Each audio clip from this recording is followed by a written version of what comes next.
సజ్జలా, ఏమైందన్నా? ఈ కూటమి ప్రభుత్వం ఒక విషయంలో తప్పుడు స్టాటిస్టిక్స్ ని నిజమన్నట్టు జనాలపై రుద్దుతుంది. మనం అర్జెంటుగా దాన్ని ఖండించి జనాలకి నిజం చెప్పాలి. వెంటనే ప్రెస్ మీట్ అరేంజ్ చేయి. లైవ్ ఇవ్వండి అందరికి.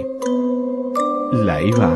లైవ్ అంటే మనం ఎడిట్ చేసి అందరికి లైవ్ అన్నట్టు ఇస్తాం, అదే కదన్నా? అది కాదు, నిజంగానే లైవ్ ఇవ్వండి. అందరినీ కడిగి బరేస్తాను.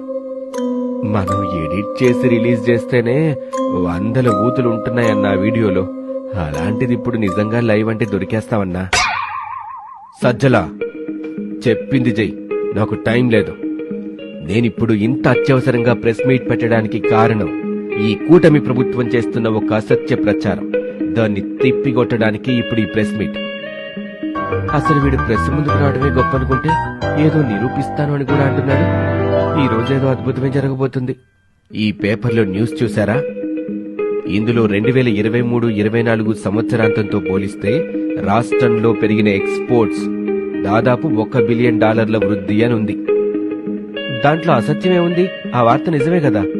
కాదు, నేనున్నప్పుడు జరిగిన ఎక్స్పోర్ట్ తో పోలిస్తే ఈ $1 బిలియన్ వృద్ధి ఒక్క వృద్ధా? నా టైంలో ఎలాంటి ఎక్స్పోర్ట్స్ జరిగాయో మీరప్పుడే మర్చిపోయారా? నేనున్నప్పుడు అమర్ రాజా నుంచి మొదలు పెడితే ఫ్రాంక్లిన్ టెంప్లటన్, జాకీ, లులు గ్రూప్ అనేక సాఫ్ట్వేర్ కంపెనీలన్నీ కూడా వేరే రాష్ట్రాలకు ఎక్స్పోర్ట్ అయిపోయాయి. ఇవన్నీ $multi billion కంపెనీలు. మరిప్పుడు చెప్పండి, నేనున్నప్పుడు జరిగిన ఎక్స్పోర్ట్స్ తో పోలిస్తే ఈ ఎక్స్పోర్ట్స్ ఒక ఎక్స్పోర్ట్సా? ఎక్స్పోర్ట్స్ తరలిపోవటం ఒకటి కాదన్నా. మీ టైంలో మీకు జే ట్యాక్సులు కట్టలేక కంపెనీలు వేరే రాష్ట్రాలకి తరలిపోయాయి, అది వేరు. ఇక్కడ ఎక్స్పోర్ట్స్ అంటే మన రాష్ట్రంలో పండిన తయారైన వాటిని వేరే రాష్ట్రాలకి, ఇతర దేశాలకి ఎగుమతి చేయటం. రెండు ఒకటి కాదు కదా? అవునా సజ్జలా? అవునన్నా, మనం అడ్డంగా దొరికిపోయాం. ఇప్పుడెలా అన్నా ఇక్కడి నుంచి బయటపడ్డాం? నా బ్రహ్మాస్త్రాన్ని వాడతాను.